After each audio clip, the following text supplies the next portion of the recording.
এগৰাকী মাতৃৰ অনুভৱ। লিখনি লোপা দুৱাৰা বৰুৱা। পৰিৱেশনাত প্ৰীতিশা বৰকটকী। মাজনী, আজি তোক উলিয়াই দিম আন এখন ঘৰলৈ। মোৰ বুকুখন বৰ উদং হৈ যাব। একেবাৰে অকলশৰীয়া হৈ পৰিম। জানো কিমান কষ্টৰে লুকুৱাইছো তোৰ পৰা এই চকু পানী। বুকুখনত এটা বিষ হৈ গৈছেগৈ অ। তইনো মোলৈ বাৰে বাৰে কিয় চাই থাকিব লাগে অ? তোৰ মুখখন আজি বেলেগ বেলেগ লাগিছে জানো বহুত। তই যেন মোৰ ছোৱালীজনী নহয়েই। তোৰ জেগাত মই নিজকে দেখিছো জানো।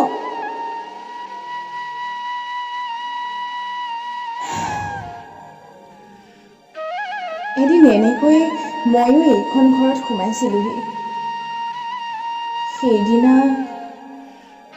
সেইদিনা হয়তো মোৰ মাৰো এনেকুৱাই অনুভৱ হৈছিল, ঠিক আজি মোৰ লগাৰ দৰে। কিন্তু মই মাৰ কথা দেখোন চিন্তাই কৰিব পৰা নাছিলো। ঐ, তইনো এই সময়ত কি চিন্তা কৰিছ? নাজানো দেই। নতুন ঘৰৰ অলেখ কল্পনা নে এই ঘৰখন এৰি থৈ যোৱাত তোৰ দুখ হওক? চাচোন, মাক হৈও বুজা নাই মই তোৰ মনটো। মোৰ দৰে তোৰ মনটো কিবা উগুল থুগুল লাগিছে নেকি বাৰু? জানো মাজনী, তোৰ জন্ম হোৱাৰ দিনাও আজিৰ দৰে মোৰ কিবা মনটো উগুল থুগুল লাগিছিলে। প্ৰথম সন্তান হোৱাৰ মাতৃ হোৱাৰ সুখ। অন্যহাতে আজিৰ দিনটো তেতিয়াই মনত পেলাই মনটো কিবা দুখ যেন লাগি গৈছিল। একলা দুকলাকৈ বাঢ়ি আমাৰ চৌপাশ আৱৰি ৰাখিলি অতদিনে। তোৰ সেই মৰমৰ আবদাৰবোৰ, দেউতাৰৰ সৈতে কৰা সেই ধেমালিবোৰ, আজিৰ পৰা আৰু উদং হৈ যাব।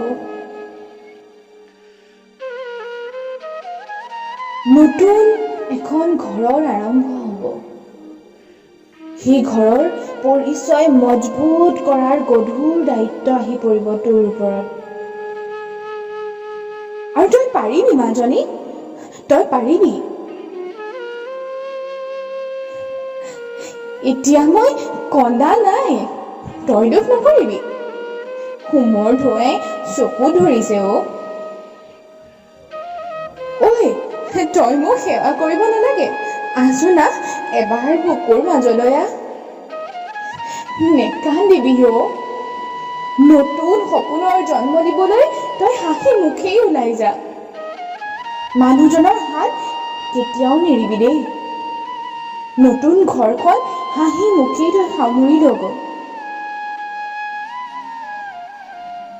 তাইৰ লগত চকু পানী উলিয়াই মই তাইক আৰু দুৰ্বল কৰিব নোখোজো।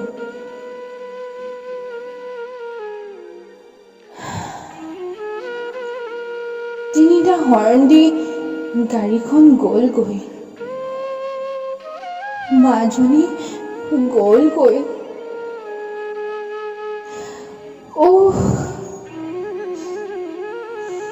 এতিয়াহে মোৰ বুকুৰ বিষটো পাৰ ভাঙি বৈ আহিছে।